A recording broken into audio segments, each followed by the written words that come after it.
Hi, everyone. This is America Adapts, the climate change podcast.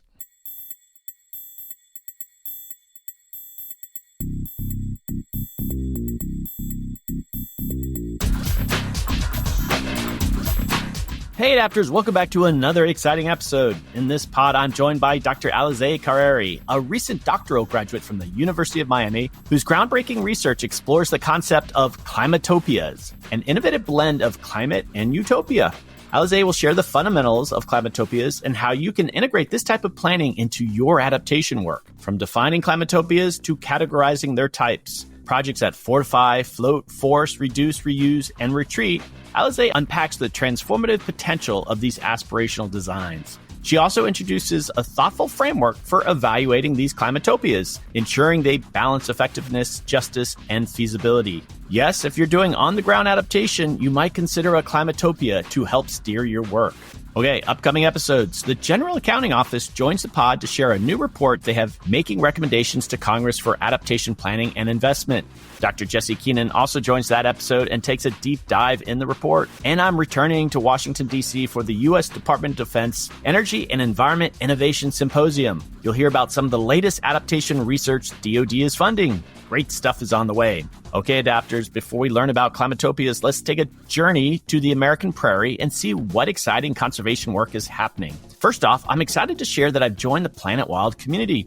And you should too if you care about nature. They are an amazing rewilding organization that uses community funding to protect and restore biodiversity. Members contribute monthly or yearly, and Planet Wild uses those funds to support carefully selected project partners to protect animals, forests, and oceans. Each month, the mission is documented and shared on their YouTube channel, showing how your contributions are making an impact. One project that I love is their partnership with American Prairie, which is working to restore North America's grasslands, the American Serengeti. With Planet Wild support, they've reintroduced iconic wildlife that once roamed these prairies like bison and pronghorns, transforming old cattle ranches into sanctuaries. Most of us don't realize how much biodiversity is in a prairie habitat, and we've lost most of this unique ecosystem. It used to cover so much ground. This is exciting and important work. All their missions are community funded.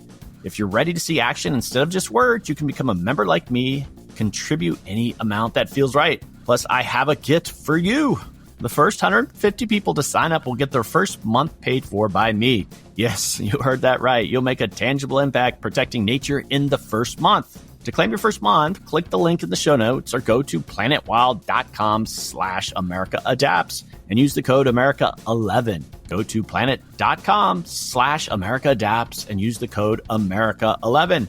Guys, go check it out.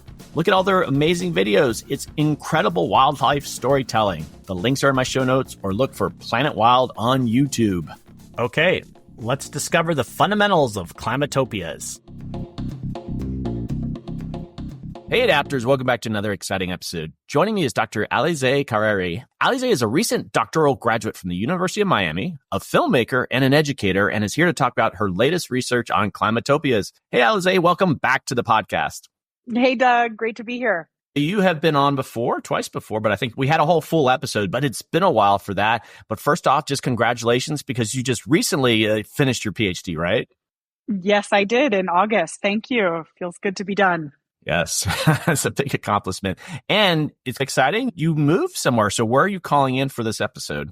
Yeah, so I finished my PhD in Miami, Florida, and I have since moved to Nairobi. So I'm based out of Kenya now, which is where I'm calling in from, and looking forward to continuing some of the research and work that I've been doing on this topic of climatopias and architecture and urban design for climate change here on the African continent, because there's a lot going on in this space to look into and to experience and understand better.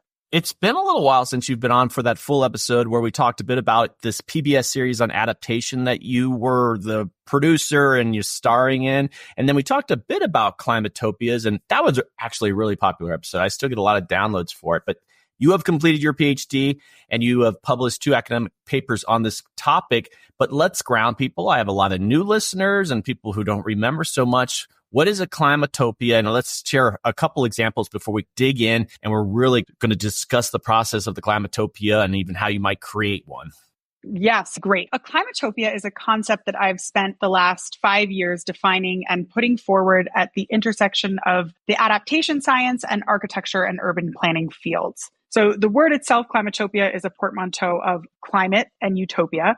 And I'm using this term to describe what I would call a rather prolific rise of aspirational or utopic thinking and planning for the built environment, and specifically as it relates to climate change. Just to give some examples as we start out, think of glossy renderings of these green urban futures you might have seen, things like carless cities in the desert, or zero carbon eco districts, forested skyscrapers. There's so many different types out there right now. And they often make headlines as climate solutions for the built environment. This has really been the focus of my research, both trying to understand the rise of this phenomenon and then also evaluate what projects and designs or proposals, and I should say proposals more often than projects, because many of them are in this proposal or concept phase as opposed to being fully fledged projects. But what I want to say that's really important about this is that a true climatopia has two key features. And this is what I outline in my research. The first one is somewhat obvious, and that's that it has to have a climate response. So either a mitigation focus, so those are designs that reduce greenhouse gas emissions, or an adaptation focus, so those are designs that adapt to the hazards of climate change. Or in some cases, you might see both of those things together, which we often call climate resilient development in the literature, or kind of transformational climate solutions. The second key feature of a climatopia, and this is very key, is that it must offer a vision for socio-political transformation for inhabitants. Now, that's a mouthful and sounds a little jargony, but socio-political transformation in this work is code for its degree of utopianness. And we can go back to that a little bit later, but a utopia is inherently transformational and offers transformation across social, political, and economic dimensions to the proposed or future or existing inhabitants. And so socio-political transformation in this context is referencing how the design positively transforms people's lives through these social, economic, or political dimensions. And that has to be a part of the design. In sum, two key features for a climatopia. One, the climate design response, mitigation focus or adaptation focus, or both. And then number two, it has to have a vision for socio-political transformation in some capacity that touches economic, social, or political aspects of inhabitants' lives. This is probably directly related, but on this podcast, I talk a bit about transformational adaptation. I've had some experts on who talk about that. And what's been interesting since I've done those episodes, it seems like different people are coming up with different definitions of transformational adaptation. I don't know if you've been following that, but how do climatopias relate to these ideas of transformational adaptation? They relate in so many different ways. And I think that this was really what got me interested in this topic in the first place, and bringing together the conversations happening in the transformational adaptation space with what I was starting to see in some of this architecture design context as well. Utopias are inherently transformational. And I talked a little bit about this, I think, on the previous episode. I even think I went into the back history of utopias, the original definition of a utopia from the year 1516, when Sir Thomas More wrote the founding text Utopia, which is a fascinating book. And in it, he's proposing a complete overhaul to the status quo. And the status quo in his time was a British feudal society where you had a land-owning aristocracy ruling over an impoverished common folk of farmers and craftsmen and traders. And his utopia proposed this very egalitarian society that eradicated private property and everybody was working together toward a common good. And so utopia became synonymous with radical transformation and a real overhaul to the status quo. And so when I started reading a lot about transformational adaptation, as I was figuring out what I was going to be doing for my dissertation topic, I was captivated by the connections between transformational adaptation and the concepts that were being put forth and those of utopias. And there's this long history of utopic thinking and planning in the fields of architecture and planning that goes back starting even as far as Plato, if we really want to go to the earliest manifestations of this. And I really wanted to understand, how is utopia manifesting today in relation to climate change, and how does that connect to concepts of transformation and specifically transformational adaptation? There's a lot there, and I think that the work as a whole is trying to talk about how transformation is about bringing system change, making people recognize what are the unjust systems that lock us into ways of existence that are unfair and that are unequal, and how can we transform those for the better? And that is a lot of what utopias propose. And of course, utopias can take many different forms, but there's a lot of connection here. And I really explore those relationships as a part of this term climatopia in this space. Let's talk about some of these papers here. In one of them, you introduce a climatopia typology, which identifies 6 key types of climatopic designs we are seeing out in the world. What are these 6 types? These are very interesting, and it's interesting that you broke them up to so many. So tell us about that. Yeah, this research is the second paper that came out. The typology was an attempt to take a sample of some of these many different climatopic design projects that we see out in the world or proposals, and try to categorize them and understand what characteristics are defining certain elements of climatopias, and how can we better understand what we are seeing emerge on the global stage when it comes to these climate forward urban designs or architectural designs. I had 66 projects that were represented a maximally diverse sample of climatopias from around the world. They varied in terms of scale, they varied in terms of status. So we tried to capture a diverse and representative sample of what we are seeing. And the 6 types that emerged are as follows: those that fortify, those that float, those that forest, those that reduce, those that reuse, and those that retreat in pursuit of climate mitigation and or adaptation goals. And these are specifically for the built environment. Let's just break those apart because they're different enough that they really needed to be in their own category. So projects that fortify are those that are, when we think of typical like raising buildings or hurricane proofing the sides of structures that we live in. So those are fortifications to living arrangements that, for example, might help us better withstand climate hazards. The second category, float, are projects that, as you might imagine, are floating. And so these would capture all of the projects that are putting forward designs for living on water. We've seen many of these. And actually, I find this category interesting because we have, as people, have been fascinated with living on water for so long. And some of these floating utopic designs and floating city designs have been around since the 1950s and 60s. So this is not necessarily new, but we are starting to see a lot more designs looking at what does it mean to live on water, to accommodate sea level rise, things like that. The third category, forest, are projects or proposals that are foresting, for lack of a better term, putting trees and shrubs and other greenery on the exterior of buildings. Those could be skyscrapers, they could be mid-rise, they could be lower-rise structures. These are the types of buildings that we see that are very green. And, often the forest category of climatopias tend to focus more on things like reducing air pollution and heat, things like that. The reduce category are those types of climatopias that are specifically focusing on reducing greenhouse gas emissions and thinking about decarbonization. So those might be the large scale, for example, eco-cities in the desert that are proposing to be carbon neutral or zero carbon. The reuse category are all projects that are looking at how to reuse existing building stock and or materials to create future settlements. And there's a lot in that space. Those are more the adaptive reuse or retrofit type designs. And then the final category are the climatopias that are focused on retreat. And this is, I'm sure you've had many folks on your podcast who have talked about managed retreat and retreat of various kinds, but these are projects that are examining what it would look like to move away from hazardous areas or areas that are vulnerable to climate hazards over time. So those are the 6 categories. One thing I just want to say about them is that there is some overlap. They're not perfect in the sense that you could have a floating project that's also thinking about how to reduce its carbon footprint. But overall, you can typically look at a project and categorize it into one of these 6 types.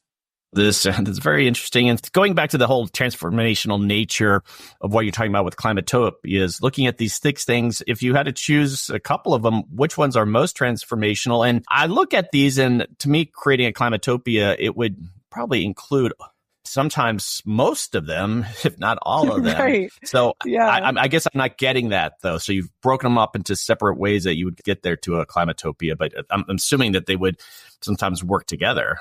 Absolutely. And as I said, we do see some projects that certainly encompass some of these elements, multiple of these elements. So one of the things that we looked at in this paper was if you look at the projects in each of these categories, which are the ones that offer the greatest potential for sociopolitical transformation across fortify, float, forest, reduce, reuse, and retreat, and which ones perhaps maybe a bit less. What we found with this paper, and we includes myself and 4 other co-authors, Dr. Catherine Mock, who you've had on this podcast a few different times, Dr. Kenny Broad, Dennis Hector, and Joanna Lombard, was that the retreat category offers some of the greatest potential for sociopolitical transformation. And the forest type of the typology demonstrated the least potential for sociopolitical transformation. Now, the forest typology, you can imagine that if you put trees on a skyscraper, you might not be contributing to the day-to-day transformation of inhabitants' lives across those key dimensions, the social, political, and economic dimensions. But of course, you are making the building beautiful. You are maybe contributing to reducing the heat of that, the kind of urban heat island effect. It might also be improving air quality. But as far as that utopic dimension, that sociopolitical transformation dimension, it might be little to none. The retreat typology, on the other hand, is one that really demonstrates real potential for sociopolitical transformation. But the key thing to think about here is that transformation can be harnessed for good or for bad. And this is actually a reality of any utopia. And anytime you're engaging with sociopolitical transformation, it can be, used in ways that are good and bad, or that result in outcomes that are more positive or negative for inhabitants. Retreat has tremendous potential for transformation, but it depends on how that's utilized. Now, you could say that's true for all of these 6 categories, of course, but retreat demonstrates that duality quite powerfully. Let's go back to your first paper, and you introduce this idea of an evaluation framework for climatopias, and they focus on 3 areas: effectiveness, justice, and feasibility. Let's talk about these criteria and why do we need to evaluate climatopias in the first place? My interest in climatopias was twofold. On the one hand, I was very drawn to them because they're beautiful. Who doesn't want to necessarily live in like a beautiful green eco future where everything looks polished and organized. But I was also skeptical, and primarily because you ask, who are these futures for, and who's actually going to live in these places, who's represented, who's not represented at the table. And so this is where we got the idea of an evaluation framework for climatopias. And this came out in a paper last month in the journal One Earth and is co-authored by Dr. Catherine Mock and Dr. Kenny Broad. And as we thought about this, we came to 3 criteria from the IPCC's definition of successful adaptation solutions, which are defined as those that are, quote, effective, feasible, and just means of reducing climate risk, increasing resilience, and pursuing other climate-related societal goals. So I really liked these 3 criteria because I think that they capture 3 important dimensions of a climatopia. How effective is it? Is there a better way of doing the same? How just is it? In other words, who's at the table? How are people engaged or not in this process? And feasibility is, of course, a really important one because we're dealing with aspirational designs and proposals for the future that in some cases don't necessarily have all of the ingredients to be built yet. And that's okay. I think we need to be thinking boldly about the future. We need to be engaging with visions and ideas that maybe feel impossible or far away from what we can do today. But at the same time, there are aspects that we should be thinking about. If somebody's proposing something that's supposed to be built, but it's going to take another 50 years to come up with the technology and materials to make it, that's probably not the best climate solution. Maybe there are better ways of achieving that using what we have already in place and based on existing technology and experiences. So those 3 criteria are what we look at to evaluate climatopias. And the real underlying motivation for this was to understand which projects and proposals for the built environment that are addressing climate change are those that are meaningfully addressing and engaging with the root causes of vulnerability versus those that are just proposing beautiful imagery that is captivating and that is very alluring, but not necessarily moving us in the right direction. And I'll be honest with you, there are plenty out there that fall into that latter category. And the issue is that they present as utopic, right? Because they're so visually stimulating. They offer all of this imagery that makes you feel like, wow, we're really on the path to progress here. But actually, when you start to evaluate them across those 3 dimensions of effectiveness, justice, and feasibility, that they're actually low performers on those 3 criteria. And I would argue that those are not the types of climatopias or projects that we should be investing in while we know that time is ticking and we need to come up with real solutions today for the built environment. If current design trends are prioritizing technological innovation, do you think it's possible for these climatopias to fully address deep-seated systemic issues like economic inequality and social justice without really shifting our cultural values in a big way? That seems like a big lift.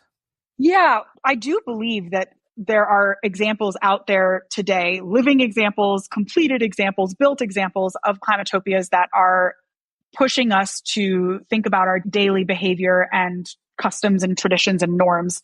I had the privilege of getting to go do some field work for my dissertation and visit some of those types of housing projects where I feel like they are getting at some of those deeper behavioral aspects of our lives that do need to change. But it's hard to separate the architecture and design from how we live our lives today. And this is actually one of the things that I write about in the paper, is this need for a more kind of quote unquote political architecture.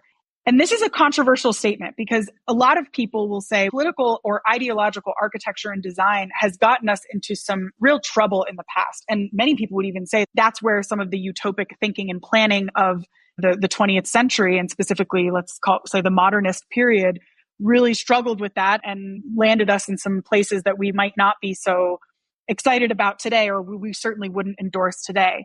And I look at that legacy. However, I do think that there is a place for architects and designers to engage more deeply with some of these other aspects of life that are so intertwined with how we live our lives in the built environment. And to answer your question, I do think that there are examples of how to do that. They tend to look nothing like those glossy images and futures that I described when we opened up this conversation. They are much more humble in nature and might resemble things more like housing cooperatives or smaller eco districts, things of that variety, but they do exist. And I do think that they can push us and nudge us in the right direction for different actions and behaviors on a daily basis. We're going to do a bit of a pivot now. We've talked about climatopias. You've grounded us there, but it's a bit esoteric. And I want to bring this down to a very practical level. And let's say you are a local elected official or very visionary urban planner, and they wanted to create a climatopia. Let's talk about the logistics of creating one. How would I do that? Or not me, but the right people. Yeah. So this is a great question. And I love thinking about these key ingredients that need to be a part of the conversation when we're talking about climatopias. So I have several that I think about in my own work on this topic and that I think are useful and helpful for others who are actually in this position and being faced with these decisions in their jobs. Let's break these down into a few key ingredients. And there's about 7 or so that I'll talk about. So the first ingredient is community, or at least a commitment to community. So not necessarily a predefined community. You don't have to show up to the table with, okay, here's the people that we want to live with and this is where we want to be. But a sense that you are committing to the idea of a community and looking at designs that are going to encourage certain interactions between residents or future inhabitants in that space. And I think that this is key to any concept of a utopia because by definition, utopia implies some sense of community over, let's say, individualism. The second one is about siting. So where is your climatopia? Is it in a floodplain? Is it a new build in an area in the middle of a desert? Is it a retrofit? Is it taking an infill approach and using space in an urban area that was previously empty or overlooked or left derelict? So siting is really huge when we talk about climatopias. And I think that as an urban planner or as a city official looking to make a climatopia, I would really seriously consider the location of your climatopia. The third ingredient that I often include in this conversation is the ownership structure or the ownership model. So this is, in other words, the economics of your project. There are so many different ways to think about ownership. And similarly to what I was saying in response to your last question, this might be an area where designers feel like this is outside of my traditional design lane. I'm not here to talk about the ownership model or how the economics of the project come together in the sense of who owns what and how and what's affordable versus what's market value. This is something that I think where we get into conversations around housing cooperatives, community land trusts, there's lots of alternative ownership models that can be looked at. And I think that these are important to engage with. And I'll talk about some real life examples of how this is being used in the world in some parts of the United States and also in Europe. The fourth ingredient is participation or participatory design. So this is, in other words, how to engage people in a project such that they have ownership and agency in the design that is going to directly affect their life. And this is over something like a top-down design where you have a designer or an architect or a developer who comes in and imposes a given type of design or way of living and then says people have to fit within that. So participatory design is something I see a lot of in some of the better climatopias that I've come across, where residents are thinking about, okay, what is the layout of the unit that makes the most sense for my life? How can this be made flexible over time? Things like that. The fifth ingredient is materiality. And this is probably where we see the most innovation happening in terms of green building technologies, supply chain innovations, thinking about green concrete, green steel, these different ways of building and construction materials that are really an important part of this conversation. Materiality is also deeply connected to the concept of embodied carbon, which is something else we discuss in our papers. We often focus on operational carbon, and certainly with these zero carbon cities of the future, this is something that comes up a lot. But operational carbon is only one half of the equation. If you have a brand new city that you build in the middle of a desert that is operationally zero carbon, but the carbon footprint to create that city in the first place was enormous, it might undo any benefits from being operationally zero carbon. So this is something we need to be thinking about in terms of climatopias.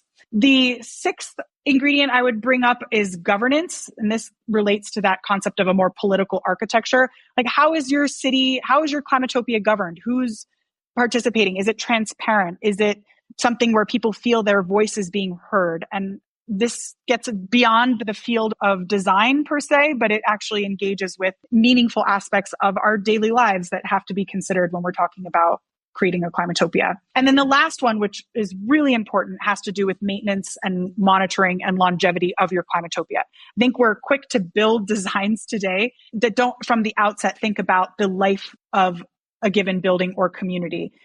That's great. A nice rundown of how all these different things that you need to think about. And here I'm going like, okay, governance. And I'm like, is it an HOA that's running this climatopia? Because these are the actual realities on the ground of how people manage certain areas. And I just want to ask you questions as we really dig into the practicality of this. And I think of, you have this whole structure of creating it, but there's so much uncertainty with climate change. And let's say it starts going south really quickly.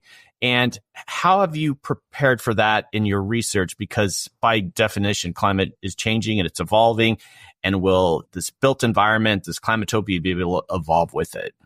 Yeah, this is where the social aspects of climatopias, I think, become very important. There's a tendency to over-index on the design and physical structures that it's important. Obviously, these are the structures where we live out our lives and that protect us from hazards and shelter us. But I think that when we talk about the uncertainty with climate change and when we talk about the uncertainty with how that affects our lives, the social aspects of community and how people feel connected to one another, is there a sense of solidarity and commitment to one another that exists? And this is, to me, one of the key features of this socio-political dimensions of a climatopia. If those aspects are encouraged through the design and through the governance, through the economics of this, such that people don't feel like they are in fierce competition with one another, but rather looking out for each other, I think that really strengthens the resiliency of a community and of a place and of people. And so I absolutely hear you on the uncertainty that we're all looking at moving forward. But in some way, I see those social aspects of the design and of a community to be so critical for how to handle that moving forward. You alluded to it earlier. Let's hear a couple examples from your research that I guess these real life examples of climatopias, and what comes to mind with that. One of the first projects that I'll talk about is one that I came across through doing my work in the state of Florida. And that's the Florida Keys Community Land Trust, which is a land trust model for affordable housing on Big Pine Key in the Florida Keys that was created in the aftermath of Hurricane Irma in 2017, when many people's homes were destroyed and housing affordability, which has long been an issue in the Keys, became worse. And so there was this land trust model that was put in place to provide affordable housing for workers in the area on Big Pine Key. And the key feature to this is that a lot of the homes are elevated and hurricane resistant. And so you have this combination of climate resilient housing alongside housing that is affordable and really thinks about some of these social and economic aspects of life. Another project that I want to highlight is the work of Michael Eliason's Larch Lab, which focuses on eco districts. He actually just came out with a book on this topic called Building for People that looks at how you can make and this is an important scale to be thinking about, because it's easy to want to think big and go big city and region. But in many ways, some of the best projects that I saw were at the district level scale or kind of the neighborhood level scale. So Larch Lab thinks a lot about and has you drawing from examples of housing cooperatives and other affordable housing and social housing in Europe, looks at how that could be implemented here in the United States. And so definitely check out Larch Lab. There's also another group called Frolic. They're based out of Seattle, and this is a cooperative housing model that similarly focuses on how to create community using homeowners as thinking about homeowners who want to invest in shared housing models and arrangements. They also are doing some really amazing work in the Pacific Northwest around this that kind of stands in opposition to some of the more capitalistic way of thinking about housing. There's a project I had the chance to visit in Berlin called Circular House, CRLCR. And this is an adaptive reuse model of housing. I believe it's also similarly a cooperative structure, but the entire design, the entire project was made with recycled or reused materials. And this is a huge part of our research that we saw as a key aspect of Climatopias. Like those that are performing high across those effectiveness, justice, and feasibility criteria are really thinking about materiality, as I mentioned before. And this is a great example of ways to reduce embodied carbon and to really think about the long-term nature of housing and materials that we can reuse from projects that are the kind of end life of one project can be the beginning life of another. One other I just want to mention is Croft.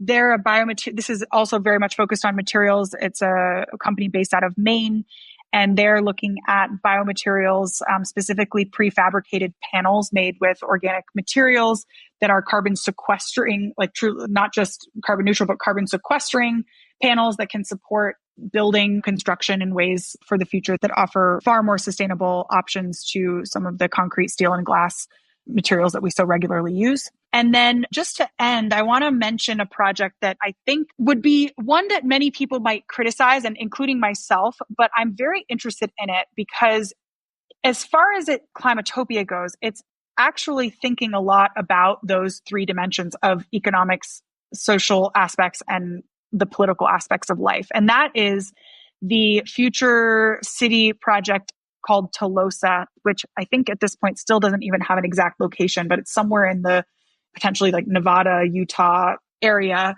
to be proposed in that region. On the surface, it really looks like one of the types of Climatopias that might not do so well by our criteria.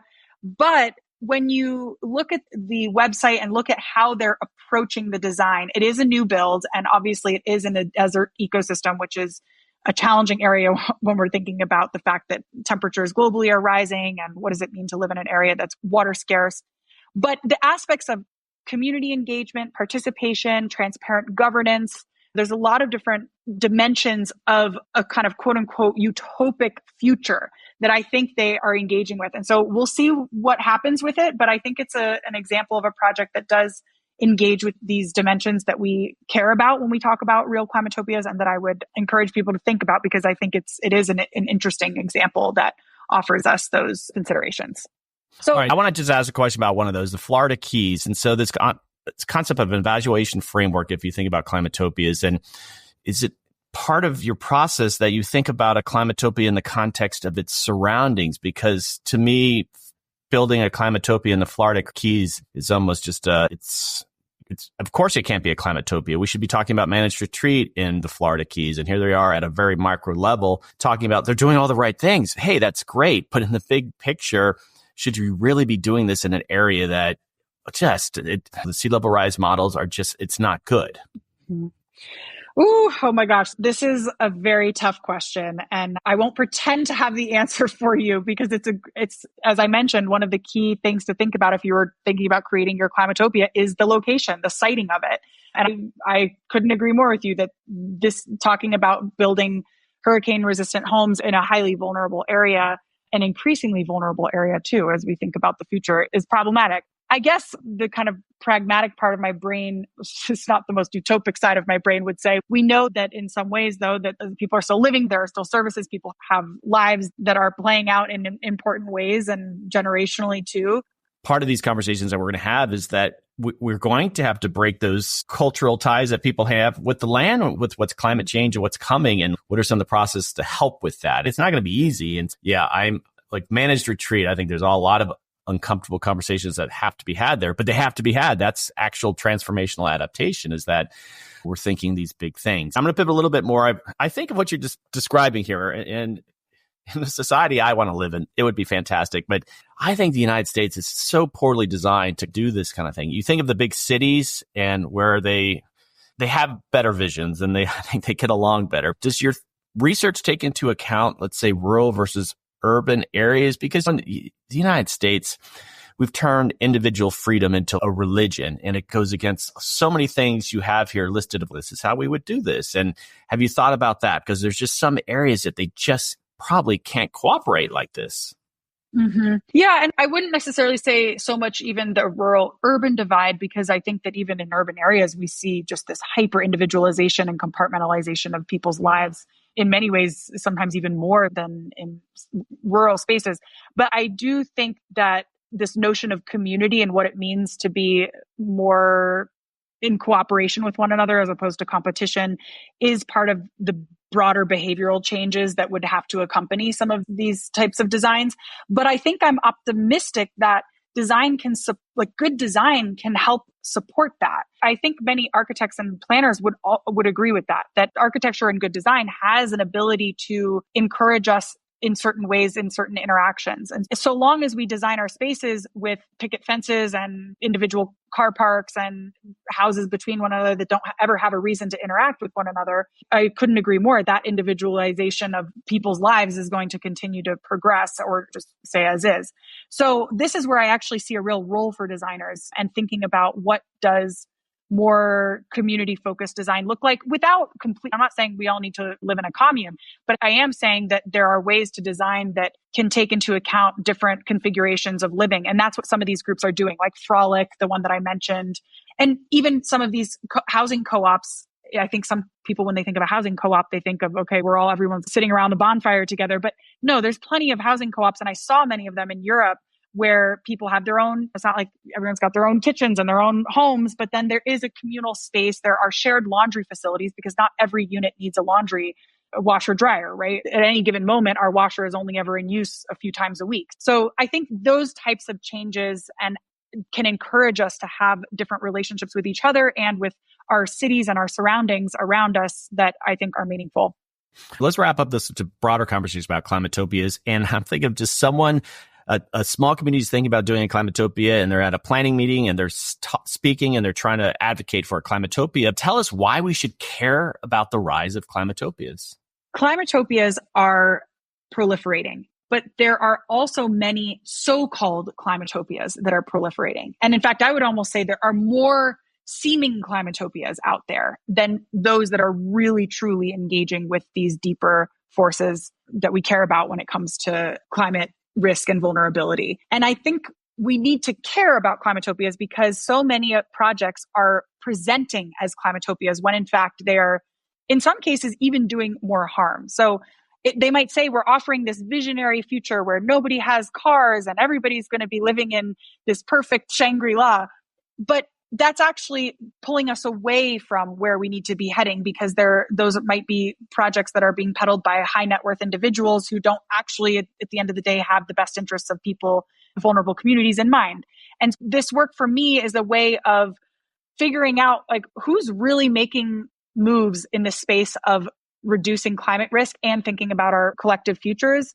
And who are the people who are just out to make an urban design project that looks really pretty and will splash across the pages of a design website? And there are so many of those projects, the latter of those projects. And so I think we need to care, because if we don't pay attention to these very appealing projects that might be putting us in the wrong camp, those projects could very well continue to guide the conversation and could put us in a place where we don't necessarily want to be 10, 15, 20 years from now. So we need to scrutinize these projects, because I think that many of them will present as one thing when really what we need is something else. Here's some practical questions for you. My listeners out there, I'm sure a lot of them ideally would love to do a climatopia in their local community. But it's still probably a process to bring your research down to something that, all right, we're doing an adaptation plan. And do you consult? How are you working with people on this? Because I hope, I could see you even creating a manual where you're taking this research and it's like, all right, this is how you would align it with an adaptation plan in a medium-sized city. Have you thought about those things? Yeah. So the goal with this research was always to make it actionable and practical for practitioners and policy folks who are thinking about cities and maybe even their city of the future. The papers that we've presented here that just came out are both meant to help people better understand this landscape and at a high level assess, are we at least directionally correct in some of these projects, or are we really off base, and which ones should we be engaging with or even entertaining, or just saying, okay, this is a bunch of fluff. This isn't what we need right now. At this point, I have just finished my PhD, but I'm very interested and keen on finding ways to bring this research into a more practical space. And exactly as you said, talk with city officials or folks who are really having to make these tough decisions about what types of projects we invest in and will promote in our futures. I hope that this work will continue to support that type of endeavor. Well, I just want to encourage my listeners, you're out there, and let's say you can get a grant. For me, a logical thing here would be to workshop this. And so they have responsibilities for an adaptation plan, get you in, and you're actually in a 2 or 3 day workshop where you're aligning these things. Because I think the product of that process could actually be even more useful to more people out there. Because a lot of adaptation plans, it's a very structured thing, and it's hard to align these kind of new concepts. So anyway, if you're out there, get a grant, bring Alizé in and have that conversation if she wants to do it. Yeah, no, and it's hard. These types of projects are not easy to quickly assess across. The whole point of this evaluation approach that we introduce and the typology is to say, okay, in which area are we roughly looking at? How can we support more transformation? How can we be in service of climate risk reduction, things like that? It's not always easy when you look at these projects because they have such good marketing materials. They're so pretty in some ways. You have to really peel back the layers and look at how the sausage is made. Before I let you go, can you give us a sneak peek on your next PBS adaptation series? Yes. So I'm working on season 2 of the adaptation series on PBS, which we spoke about on our last podcast conversation together. It will mostly be focusing on community adaptations in the United States. Instead of physical adaptation solutions, which we focused on in season 1, season 2 will be looking more at adaptation as legal change, policy change, integrating aspects of the IRA and trying to understand how adaptation at the community level is playing out in important ways. So we're going to be looking at adaptation stories in Houston, Puerto Rico, Alaska, Hawaii, Florida, and Montana. I tried to get you to come to Tucson. I guess that fell through, huh? Maybe in the future. There's some great stuff happening in Tucson. It was definitely on my list of considered episodes. Oh, very good. Last question. If you could recommend someone to come on this podcast, who would it be? I would recommend my friend and colleague, Dr. Nadia Cedaram, who is doing a lot of work also on the housing and climate intersection. I met her. I was at a conference in the New York area. I've recognized her. She's great. She's doing some really cool stuff right now. I think she just got a job. I can't remember where, but yeah, anyway, she's doing some great work. Fantastic. All right, Alizé, it's always a pleasure to have you on. Again, congratulations on the doctorate and this really cool work you're doing. And thanks for coming on the podcast. Thanks so much, Doug.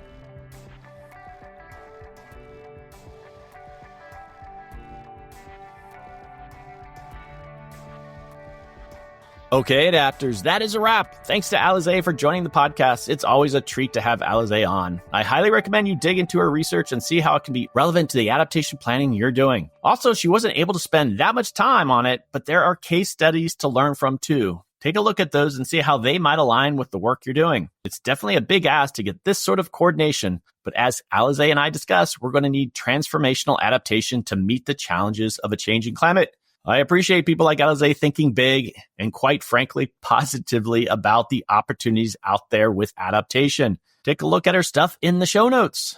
On the flip side of that, this episode's hot take. And for those who aren't familiar and haven't heard me do one in previous episodes, a hot take is a controversial opinion that has no factually right or wrong answer. It's a knee-jerk response to an issue. Here's my hot take for this episode. And I'm sure Alizé would disagree with me on this, but I think the first climatopias at scale, meaning large cities or even countries, will occur in a political system other than the United States, meaning they won't likely emerge from democracies. The amount of coordination and decision-making that will need to occur will happen in areas with much more authoritative governments. I'm looking at you, Singapore. NIMBYs don't exist in these places like they do in the US, for better or for worse. And as the climate begins to accelerate changes, governments are going to have to make some tough decisions and quick decisions. It remains to be seen if federalism, our system of government, is up for this climate challenge. Okay, that's my hot take. I'm not saying this is what I want, just my opinion on how things might unfold. Let's hope that's not the case. Let me know what you think. And before we end this episode, if you're interested in having me speak at a public or corporate event, please reach out. I've been doing some keynote presentations. I share stories from the podcast and my own experiences in adaptation. It's also a bit of a pet talk about what we're all doing here. These are sobering times, but also very exciting times in the adaptation field. It's such a new emerging area that you can influence the field. Let me help educate your audience on this emerging adaptation sector and how it differs from carbon mitigation and sustainability. You'll be surprised how many people in the corporate sector don't understand it's a different sector. Your companies and organizations, and especially your leadership, need to understand these differences in the years ahead. You can contact me via the website, americaadapts.org. Okay, adapters, keep up the great work. I'll see you next time.